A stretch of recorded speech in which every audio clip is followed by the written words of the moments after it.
Ngayon guys, magkakabit tayo ng timing belt. So papakita ko muna sa inyo yung mahalaga na marking bago tayo magkabit ng timing belt. Unang-una, itong tensioner, tatanggalin nyo muna to. Itong self-adjuster. Tanggalin nyo muna to. Okay lang yan kahit tanggal pa yan. Okay. Pero syempre, gagawin nyo, i-compress nyo na siya. Nakalubog, nakalagay yung lock. Para mamaya hilahin nyo na lang. At dito naman sa ating timing mark, unang-una, itong ating crankshaft. Itong may tuldok dito, nakamarking dito sa lock. Sa kanan, ng camshaft, itong mark na to, nakamark din dito. Pero, ano lang be careful lang. Marami siyang mark, pero meron dyan, 2, 3, 4, 5, to 4. So, ang i-mark nyo yung number 1. Okay, number 1, dito sa mark. Dito naman sa kaliwa, so, nag-iisa lang yung groove. So, ito lang yun.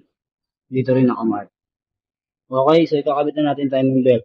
Unahin natin dito ikakabit, papunta sa kaliwa, papunta sa kanan, pakaliwa.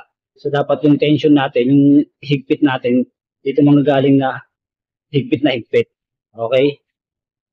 Natin kabit yung timing belt. So, kakabit na natin off para mag-hold siya, para hindi last yung timing belt. Okay lang to. Kabitan natin itong light.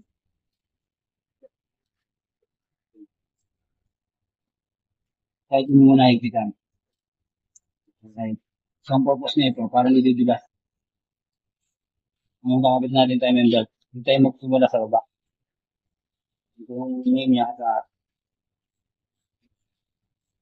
so dito, pag nailagay nyo na to, yan. So, ang nag-iakap niyan, ito ang nag-iakap. So, itong part na to, ganda rito sasabi ko sa bandang kanan, kailangan banat siya. Okay? Banat na ito. Dito nyo natin. Ayan. So, itong retailer na to, para hindi siya dibigas, kahit makailamog sa, binabanat nyo na. Ayan, matuping ko. Ayan, makakabit na siya. Banat. Stretch lang siya. Banat. Okay? Tapos, pababa. Ito, umiikot naman to. Okay lang yan dyan. Dito yung sa banat eh.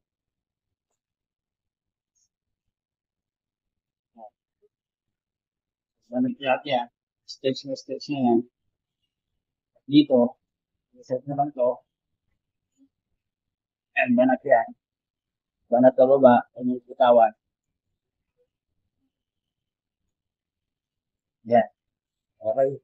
So, ito, maluwag. Ang maghigpit niyan, yung tensioner. So, ngayon, kung nagbawa ito yung tensioner, nakamargin pa rin ako. Nakamargin pa rin yan. Nakamargin pa rin. Pero ito, stretch na. Wala nang talon. Okay, ngayon, dahil dito, maluwag, ikakabit na natin tong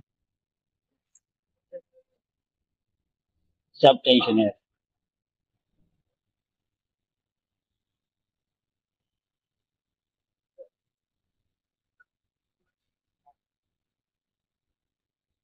Kabit na natin yan. So, ito na yung lock. Hindi ko pa inihila. Pero, mark pa rin niya. Banat pa rin ito. Banat. So, ito, banat na rin siya gawa nito. Bako lang to.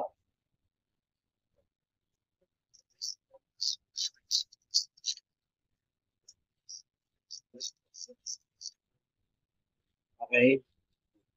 Then, hilahin na natin ito. Meron natin ito.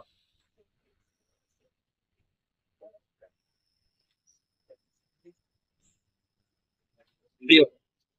Kaya makita nyo, nag-expand siya. So, natulak mo nga. Lahat yan ay nakamark. So, wala akong ginawa. Yun lang, no? Simula ko rito, binanat ko papunta rito sa kanan. Binanat ko hanggang dito. So, hindi yan umikot. Chichikin natin. Nakamark pa rin. nakamark pa rin. Ayan. At nakamark pa rin. Okay. So, ayan yung tamang pagkabit ng timing belt ng J35A. So, nakabit na natin ito. Tapos, so, testingin natin guys. Pagkutin natin ng manual. Magmamarka pa rin siya sa dati. At kung okay ba. Ganun naman talaga, no?